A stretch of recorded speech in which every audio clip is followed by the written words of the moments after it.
Have you ever built a team that makes you feel like you're never going to lose again? Have you ever spent £35 million on a player that doesn't even fit your system just so no one else can have him? Well, I have, and it's cost me another £150 million.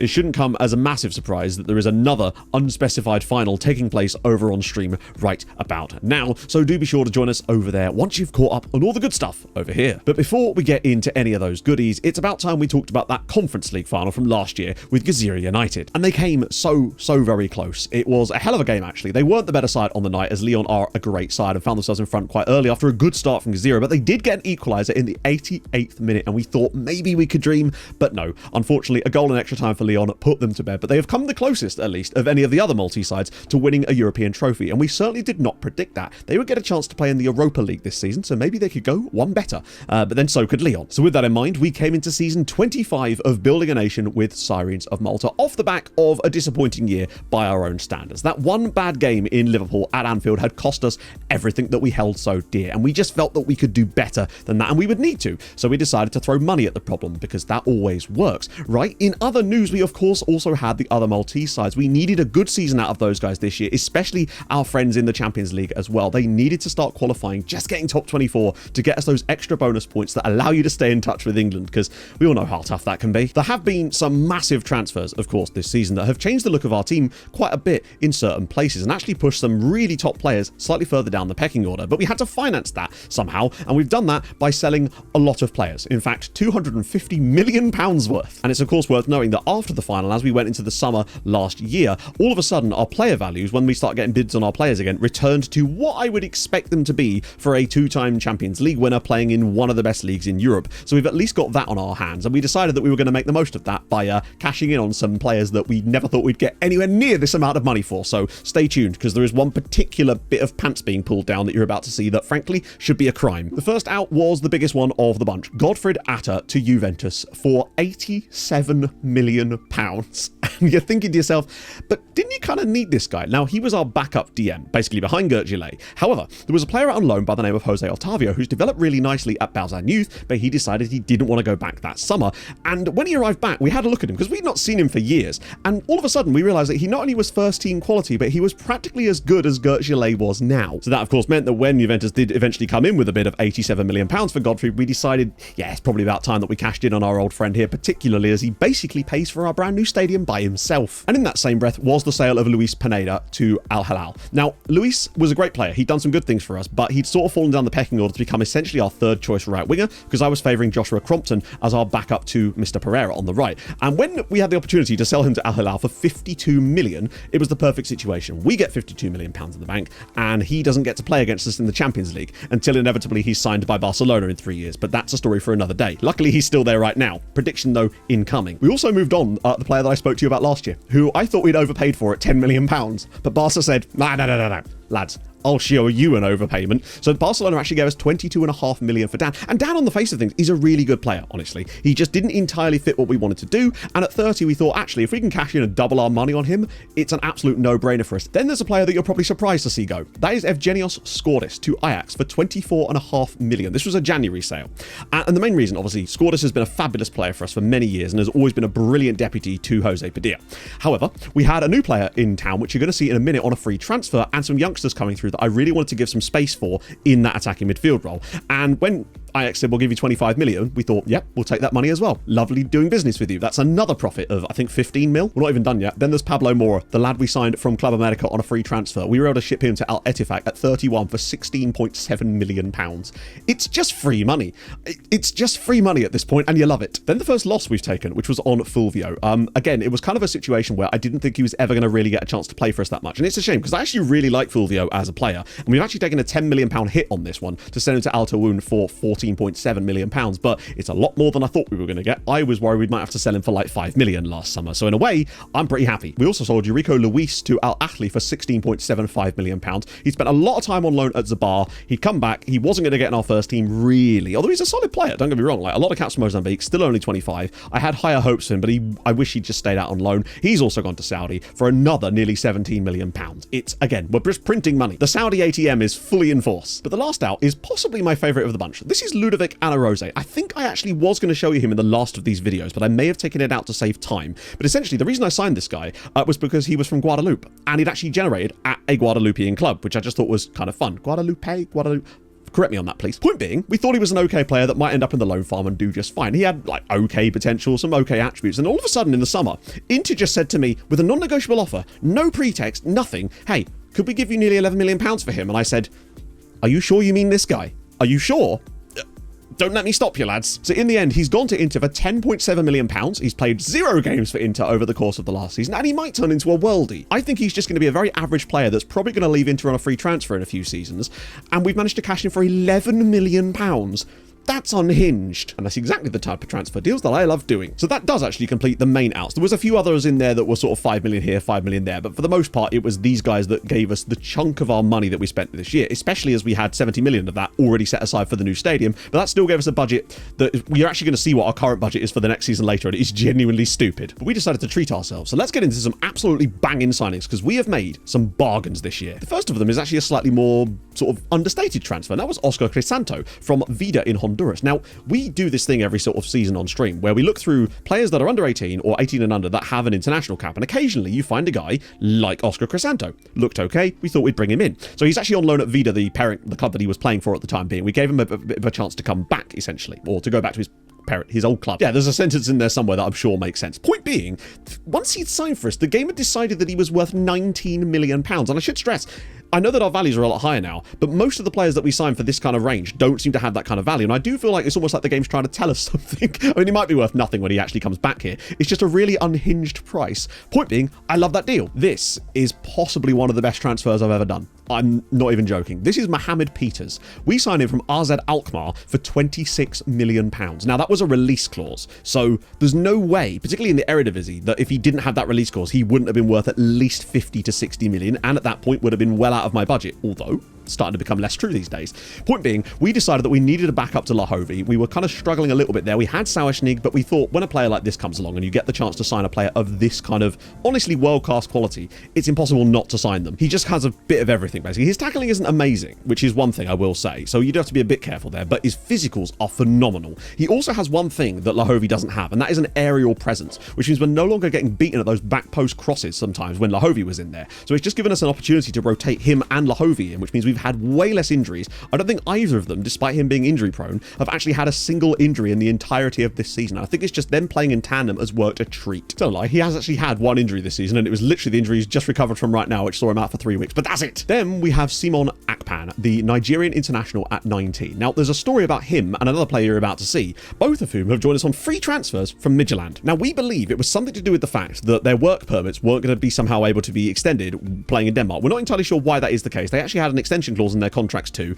Chat have tried to explain it to me, but I still don't fully understand. Either way, it meant that basically Midtjylland couldn't extend their deals, and we were able to take him and his friend for free. He's gone out on loan to Tarshin this season, 22 appearances for them in all comps, and I think he looks genuinely good. And he ended up on the next gen list as a result of this. It's great, and I think something just fell out the window. Presumably that was Midtjylland dropping some more clangers. And of course, there's then Justice Ogbono, who also joined us on a free transfer from Midtjylland and is also a centre-back. It's great.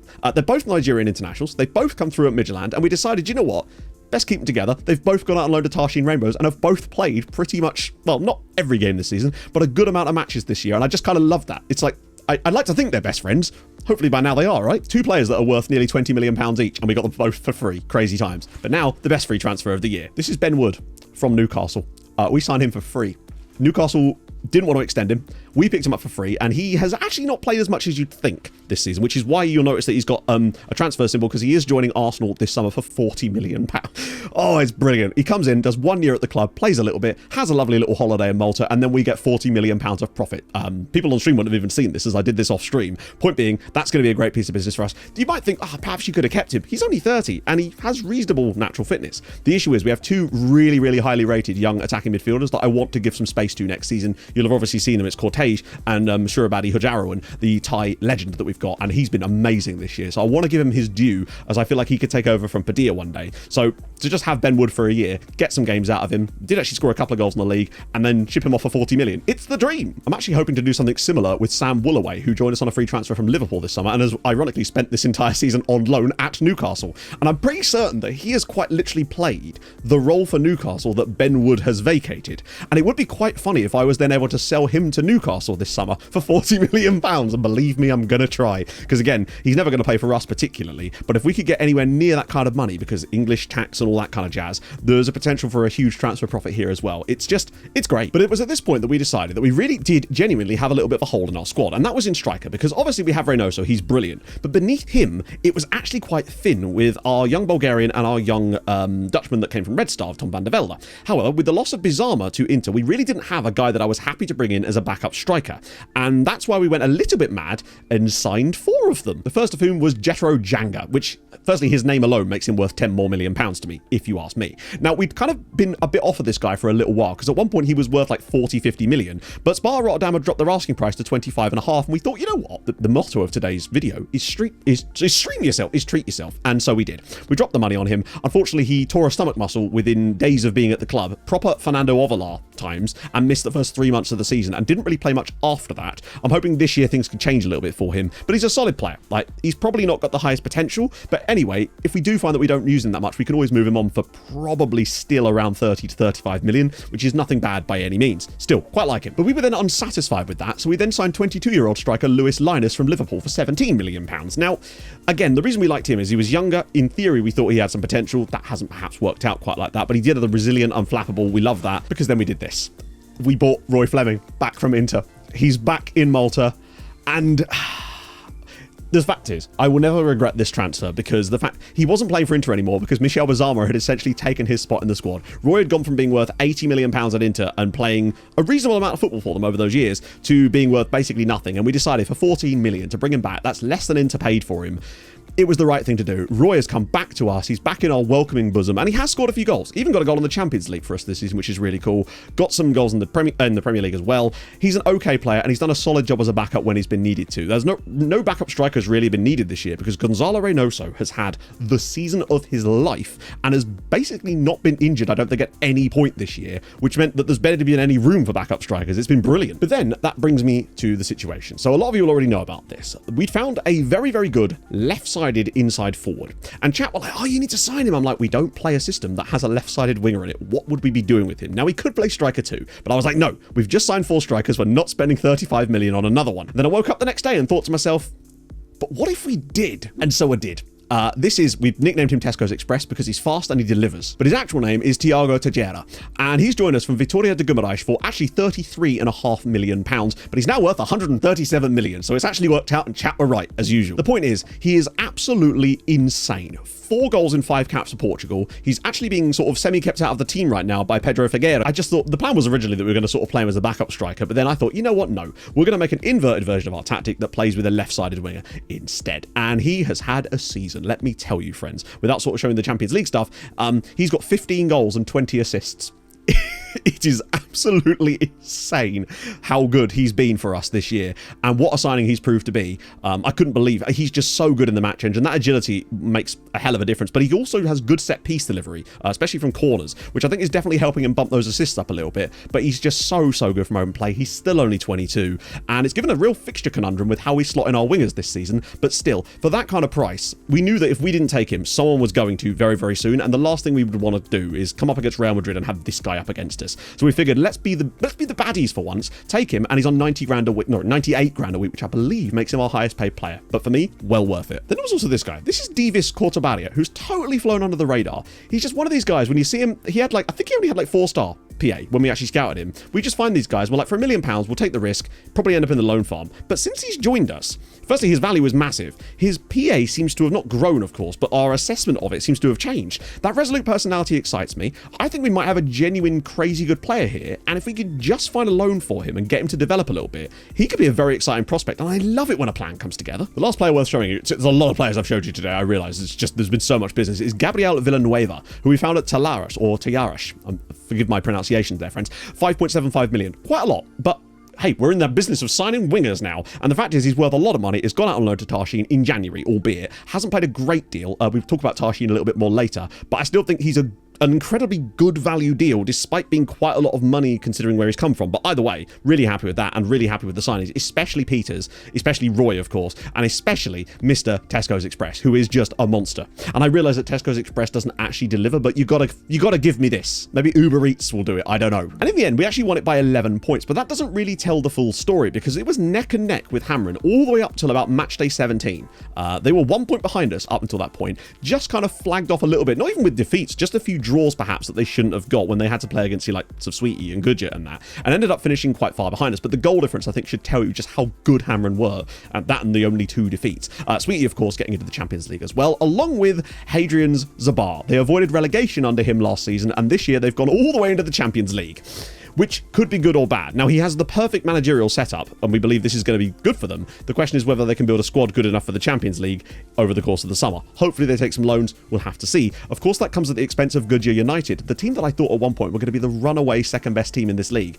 And basically what happened is they sacked their manager a couple of years ago, replaced him with an under-18 coach from Inter who has the worst possible setup. He has a terrible formation that is bad in the match engine. He's also very cautious in his mentality, which doesn't work in Europe, and as you can see, doesn't work in the league, particularly as Goodyear, I would say, have probably the 2nd/3rd best squad here and are not even close to those teams. So they will be in the Europa League next year, along with Birkirkara and Gazira United, which is a pretty sensible setup. Also worth keeping an eye on Tarshin Rainbows, as they've taken an absolute buttload of loans, half of which you've already seen because they apparently just took every player I signed this summer. As for the relegation zone, it was Melita and Floriana going straight back down, and they were replaced by Slima Wanderers and Luta coming straight back up. The yo-yo do be yo-yoing currently. But that's enough of that. It's time to talk about us in Europe, because after the disappointment of being knocked out by Liverpool last season, we were out for revenge. And with our sort of little additions to the squad, we felt that we were in the perfect place to make that happen.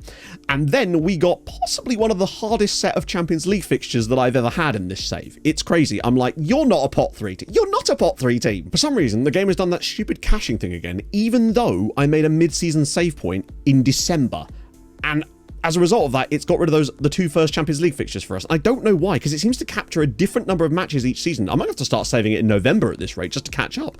It's actually very frustrating, but needless to say, as you can see here, we did win at Old Trafford in our opening game of the Champions League. Juraj Lahovia getting the win, and we were the better side as well. This wasn't even a close game. We were genuinely very good at Old Trafford, and what a start, particularly as we'd have to face PSG next. And then it got even better. A 3-0 victory, 2 goals for Jose Padilla, 1 for Ivan Kravets, and we found ourselves 2 from 2, hadn't conceded a goal, and we'd already beaten Man United and PSG, and yet still found ourselves with loads of tough games to come, because of course we did. Not that that should have worried us, as we went and won 5-1 away against Napoli, and Gonzalo Reynoso, a man who I had pilloried last season for his general underperformance, said no, I'm not having that. And he went out and scored 5 goals. Honestly, he could have had 7. There were 2 brilliant headers that he had that hit the side netting in like the stoppage time of the second half, where he could have honestly had 7 goals in this game. But what a performance from him. What a performance from us in general. The one thing you'll also notice about our squad this year is I said this in the last video, I believe, that I was going to be bringing Hans Zimmer into more games as our backup wingback to Babasi this year. So he's had a lot more football. The other big notable one is that Chosun Won returned from his loan at Tarshin Rainbows in the summer, hence why they were able to take all those centre-backs from us. And he has slotted nicely into our first team as a sort of not quite starter, but very, very close, and probably will be when Paez starts to decline a little bit. Point is, 5-1 win, 3 wins out of 3, cruising. And then it got even better, as we had probably our easiest game, I would say, on paper in many ways, away against Rangers. Chosun Won actually scored, as did Tiaro Tejera, doing mad bits for us again in this game, playing with that left-sided tactic off the bench, and we did really well. And the point was, that was suddenly 4 wins out of 4, 1 goal conceded, and we were looking extremely good for finally winning the group. Nice to see Hans Zimmer get man of the match, but Babasi was injured. And then it got even better, as we had Bayern Munich up next, 4-1 victory at home. Gonzalo Reynoso claps another hat-trick in this year. Tejera grabs himself another goal for himself.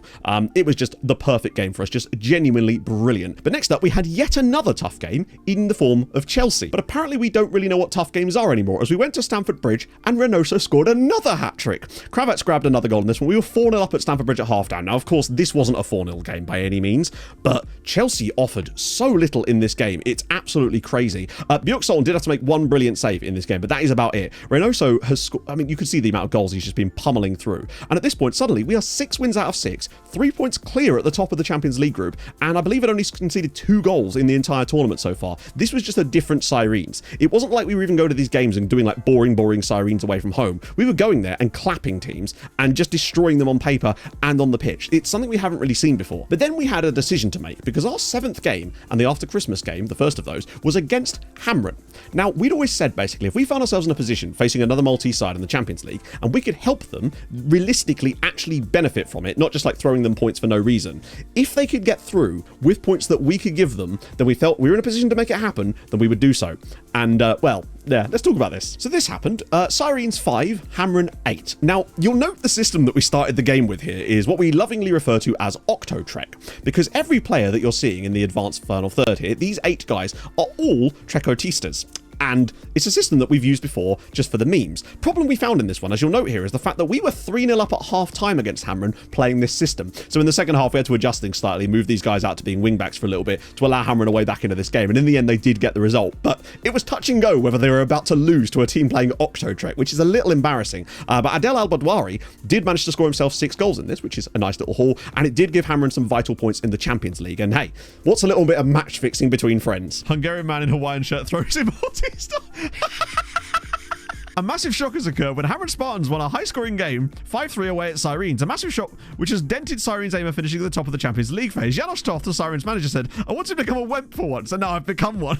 Cheers, Reuters. UEFA were none the wiser. It's fine. They don't know. They won't suspect a thing. That then left us with our final game of the group, a home victory over Benfica. And hey, who else but Gonzalo Reynoso to score a brace in this one? Blas Kraut also scored, but Basie was goated. I think he actually won man of the match despite Reynoso scoring 2 goals. Point being, that was 7 wins out of 8 matches, and really, it could have been 8 wins. We actually could have gone completely flawless in the Champions League group. But how did that work out for us? And of course, for the other Maltese sides that were in the Champions League with us this season. Some might say pretty damn well. We won the Champions League group in the end, albeit only by a single point of goal difference over Manchester City. But the reason we were able to throw that game to Cameron as well is because we were already 3 points clear of City and had a much better goal difference than them. So we figured that we could take the hit and hopefully still beat Benfica on the final day and do enough to finally win the group. We scored 27 times in the group stage. And frankly, if we hadn't have played that system against Cameron, we'd have obviously won that easily, right? Presumably. Point is, we finally get our first dub. But it's when you look further down that things get better. Both Cameron and Sweetie United were able to qualify for the knockouts. And the best thing about this for me is that Sweetie did this on their own. Like, they didn't even have to rely on our help. Cameron, if it weren't for us, definitely wouldn't have qualified. So we're more than happy because it's the extra coefficient points that you get for getting them through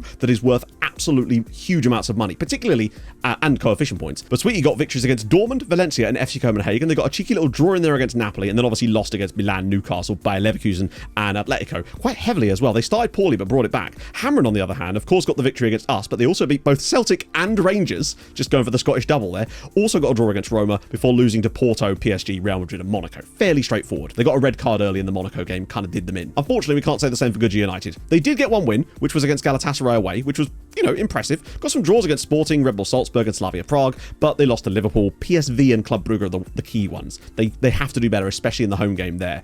But on the plus side, last year overall, the 3 other Maltese sides other than us got a grand total of 16 points combined in the group stage. This year, they got a total of 26 points combined. So it's definitely steps in the right direction. 2 teams through to the knockouts as well, which is great news. Obviously, Goodyear won't be in this next year, so hopefully Zabar can do slightly better. We thought to ourselves, great, we've won it, we're going to get ourselves prime position, and then who should we get in the round of 16 but Liverpool? 9th place Liverpool, the team that had knocked us out last year, and we were out for revenge, and got it in the best possible way. We absolutely clubbed them at Anfield. Should have been more. 3-1 on the night. Choson won, Jose Padilla and Reynoso with the goals. Marley Paling got Liverpool back in this game out of basically nothing. But the problem that Liverpool had is they had some injuries. They also were playing possibly the shortest back line I've ever seen in like an elite level of football.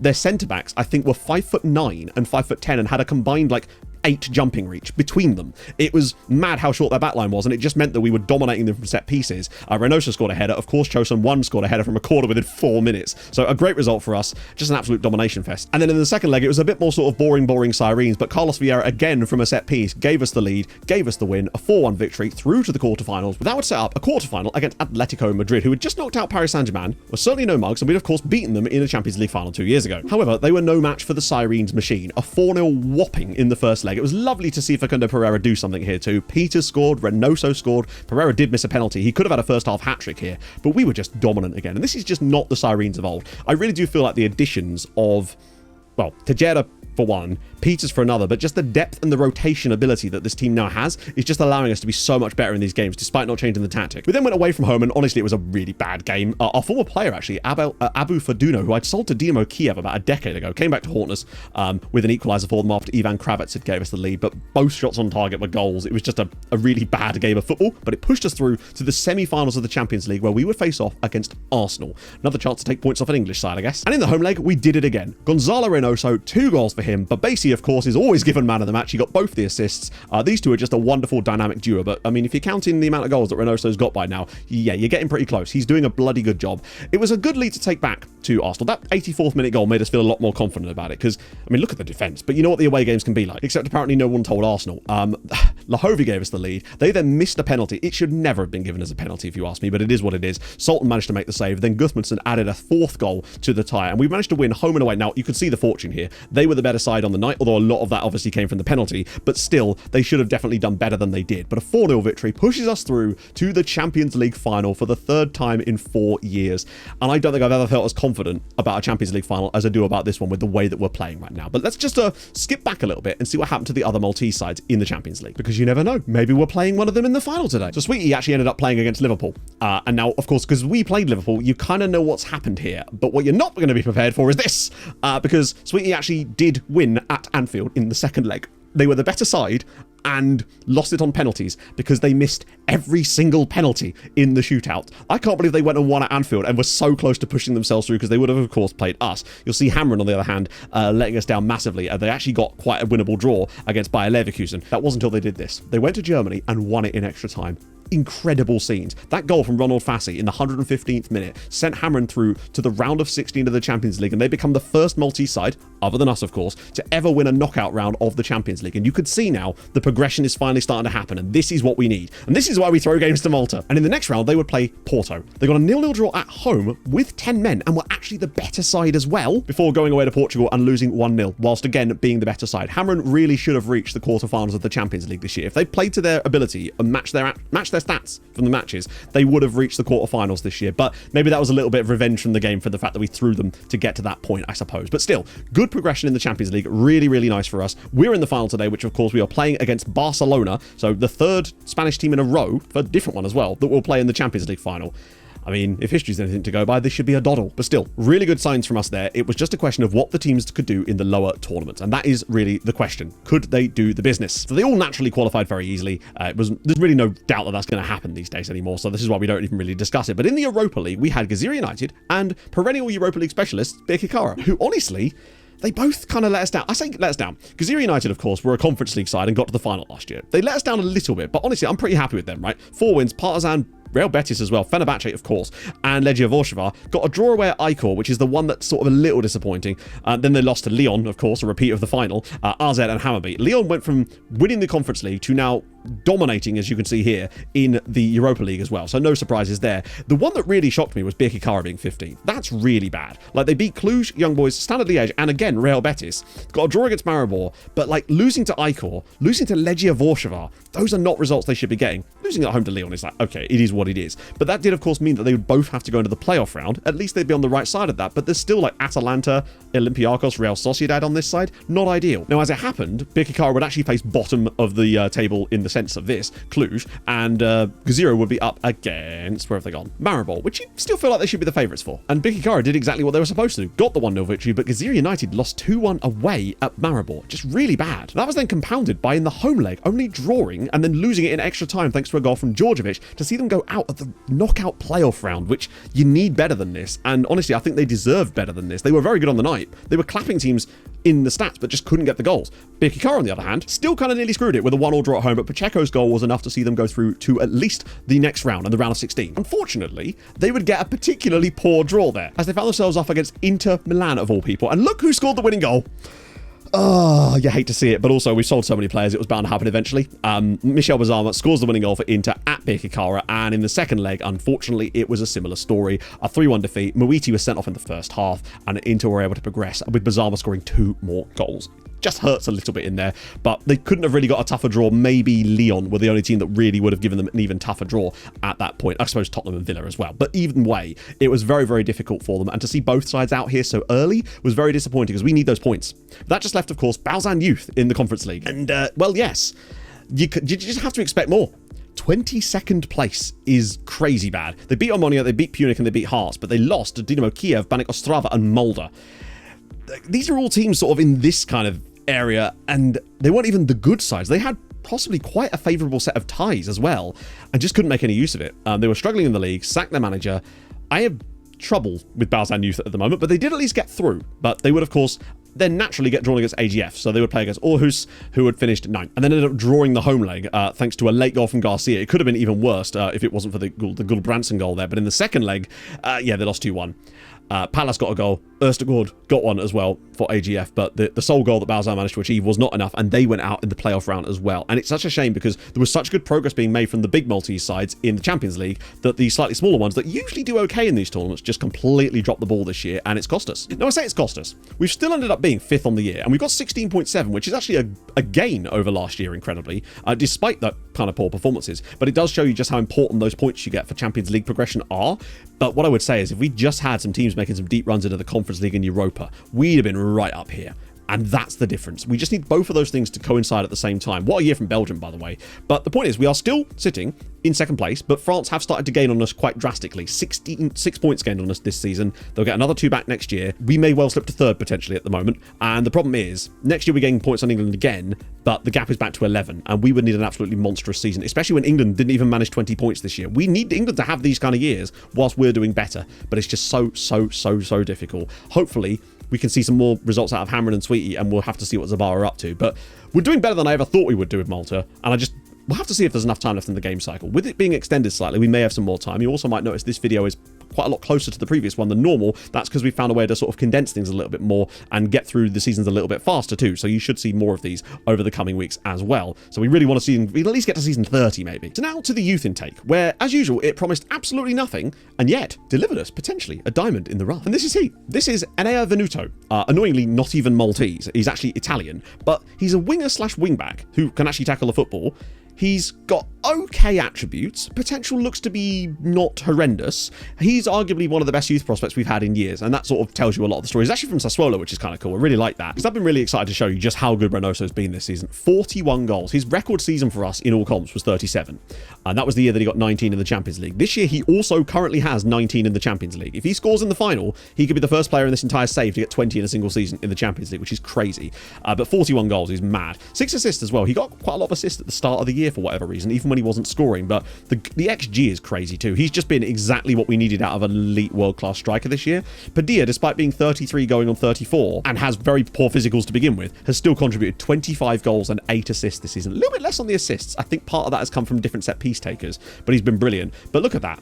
Tejera, 15 goals, 20 assists, and 35 goal contributions this year in just over 2,000 minutes is a brilliant return and well worth the money we paid for him, honestly. He's been amazing. Less of that could be said about Pereira, who admittedly has played a little bit less than Tejera. Same number of starts, but just less bench appearances, because often it was a case of I was bringing Tejera off the bench and switching the tactics in games. Didn't really ever do it the other way around. Only 10 goals for Pereira and only 8 assists this year. He seems to have had a bit of a Ballon d'Or hangover, and you can see from the fact that he's literally underperformed his XG, which is the opposite of what he normally does. Bang on piss poor year from his standards, but it is nice to have that option to be able to rotate those guys around, so they're getting even more minutes in many ways. Compton's had a good year, although he is a bit annoyed at me because I haven't given him as much football as maybe I would have liked, and that's of course because with the switching of the tactics, there's less room for him in it, but he's overperformed. Just the 1 assist though is very disappointing when you consider the fact that his XA per 90 is 0.23. Curious to know actually, what is his XA over the season? Yeah, he should have 7 assists nearly, and he's somehow got 1, which isn't really his fault, but what on earth kind of crosses is he putting in? But I'd say one of the breakout stars for me this season is definitely Hajarowan. He's overperformed his XG, albeit just like I'd say he's matched it, but 8 goals for him, 2 assists, which is okay. He's played, as you can see, 1,200 minutes, which is great. We're seeing really nice development out of him. I'll just have a little look at his development graph, actually, while we're here, because I did say I was going to start showing this a little bit more. We're not seeing mad things out of him just yet. He's currently working on that passing and vision, which I feel like is going to be important for that role for the time being. So in more time, I think we'll see how he develops. So it's not like crazy kind of development just yet, but I'm liking what I'm seeing out of him. He is considered a wonder kid. His record for Thailand is absolutely magnificent. And I feel like he and Cortez, who's been out on loan at Tarshin this season, are definitely the guys in line to replace Padilla when he eventually does step aside, because at the end of the day, you can start to see the decline is definitely happening in his physical attributes, and he will turn 34 very soon. And I'm not sure how much longer he's actually going to want to play given his low natural fitness. I could actually see him retiring at the end of next season out of nowhere, so we need to be prepared for that eventuality. And as for the assist side of things, obviously Tejeda's been fantastic, but basically after a poor start of the year, did end up with 14 in the end. Underperformed a little bit. He had a few more injuries this year, but he is still looking absolutely fabulous, so I can't really complain. He's still only 23, but you can see he's had a few more dips. It's not been like the perfect season like he's had in the past, though what I would say is he has had 7 assists in the Champions League, so he still does it in the big games despite not liking them, weirdly. But massive shout out to Peters and Lahovi, 25 assists and 10 goals between them, and it's just been great to not have to rotate with poor players as much. I feel sorry for Sauerschnig a little bit, who hasn't really featured at all this season, but if he's happy to stick around, I may well keep him anyway. His contract's up at the end of next season. I might just extend if he's happy to stay, because he's such a useful vertility man. Yes. And the other player I wanted to sort of highlight was Jose Otavio. He was the chap who came back from his loan spell at Balsan Youth after being there for 6 years, and had developed into somewhat of an excellent DM, and he can also cover wingback, which is nice to know because he's actually kind of fast. He gives us a lot of the things that Gert Gelé does, with the exception of the passing ability. Gert's passing and vision is what makes him stand out from a technical standpoint, but Otavio is just an absolute monster in that role and has done a really, really solid job as a backup for us this season, so I'm really glad that he came back in many ways, even if it did cost Balzan a little bit, but it allowed us to get all that money for Godfred, and for £84,000, what a signing he turned out to be. I don't think I even signed him as a first team option. He was only ever supposed to be a loan farm guy. He's just turned into an absolute beast. Roy, less so, but it happens, right? And obviously Chosun won. I mean, look at the state of him. He's fabulous. Next year, I think he may well be pushing for a starting role. The question is, who the hell is going to drop out? It might end up actually being the captain at this stage. It's that he's that good. Absolute wonderful player, and still only 23 as well. Brilliant. Doesn't like big matches though, which is a slight problem. As for the Malta national team, under Alex Neil, they're up to 112th in the world, which is, they sort of hover around that pit quite a lot, to be fair. And in their Euros qualifying group, I didn't expect them to do that well, but they did at least not come bottom. And that was weirdly because of this. They got a 3-1 home victory over Sweden, of all people. Didn't manage to get anything particularly good out of the games against Georgia, but they did beat Sweden. So I guess there's always that. Hopefully they'll get a few more guys. Maybe Roy will declare for them, but I think the chances of that are pretty slim these days. To the loan farm. So it's actually dropped off slightly. We're down to 259 now, and we are certainly going to start to improve that. I've just noticed that Yunus Khalili is now up to 5-star potential. This was a guy I signed in the summer that I didn't even feel like it was worth showing you. But he now has 5-star PA, apparently. 1.1 million from Zobahan. I would really hope we can find him a loan next season. God damn. Okay. Love it. As far as the loan farm itself goes, top goal scorer this year has been, of course, Crisanto, but he hasn't played in Malta. Fabrizio's done brilliantly in the second tier. The key thing is, though, Tabakaru's definitely had a bounce back year. He's still not been amazing for them, but in the league, he's been fantastic. 17 goals in 30 is good. 5 assists. Really, really liking to see what Tabakaru's becoming. His contract is up for his loan this summer, so we'll see if he decides to come back or not. If he does, we've got a brilliant backup striker. If not, then good news for Goodyear. As far as assists, it's kind of spread around quite a lot. There's nobody, even like Figueira hasn't done amazing stuff, but he is still looking godlike and is actually keeping Tejera out of the Portuguese national team. As far as any big surprises, for me the biggest surprise is this guy here, Marcelo Francisco. He's playing on loan in the second tier. He was like down here, just a random guy we brought in for basically no money, and I still don't think he's amazing, but our scouts seem to reckon that he might have decent potential. I wonder if he's just going to be another Jose Otavio. £88,000 from Manaus. Maybe there's an absolute beast here. I don't know. This is why we just sign random Brazilians that look vaguely good on the PA, just in the hope that occasionally one of them turns into this guy. Not that I'm saying he actually isn't going to be anything good, but it looks good. And the rest of them, you can see, Lucas Carlson did come back from his loan spell at Gazira United, but immediately found a new loan to Sweetie, so just good news there all round. The loan farm is just very healthy. Few players are leaving from the loan farm, so for example, El Badwawi will actually be joining Hamron on a permanent deal, which is really, really cool, considering he was a flip player. As for the finances, and I've been waiting to show you this the entire time, we have £300 million in the bank, which is not the biggest deal here. It's the fact that our transfer budget is, and I don't know how this has happened, 347 million. Our transfer budget is £50 million more than money we have. Just as well, we don't have that board requirement that makes you spend the entire transfer budget, because we would literally put ourselves in £50 million worth of debt and fail FFP so hard. But luckily right now, we're all just having an absolutely lovely time. We can pretty much make any amount of money we want to basically every summer now, and that is ideal. We're keeping the board happy. keeping the players happy. New contracts are being handed out left, right, and centre because why the hell not at this point? They deserve it. The stadium has already been paid for, and that's obviously been taken into account. Not that that counts for FFP as far as I'm aware, but we've made £70 million profit this year. It is a beautiful time to be a Sirens fan. And the aim for next season is, of course, well, firstly, this season, technically, to go over on stream right now and win another Champions League. And I feel like we'll be the favourites to do so because we've just been such hot form this year. But you never know. Things can go wrong. Next year, we want to go and do it all over again. I want to win back-to-back Champions Leagues twice, presumably against another Spanish side. Who else could we even play at this point? Sevilla? Fancy a game, lads? But what we really need is the other Champions League sides to build on the success that they've had over the last 2 years, especially Sweetie and Hamron. Keep doing what you're doing, qualifying and be brilliant. Hopefully Zabar pull out an absolute miracle. I trust in Hadrian for once. But what we really need, essentially, is the other Maltese sides in the lower competitions. They need to be on it next year. Keep taking our loans, keep improving, get some results, get deeper. I want to see some semi-finals and finals in those Europa League and Conference Leagues next year. That's how we get to 20 points. That's how we stay in touch with England. You just never know. So, join us over on stream for that. Hope you enjoyed this video. Like and subscribe. Still working on the big project. If you like the Building a Nation stuff and you like really weird stuff, then you're probably going to enjoy this video, but it's going to take quite a while to work on. I'll see you guys soon. Hold your gun. Capybara. Bye-bye.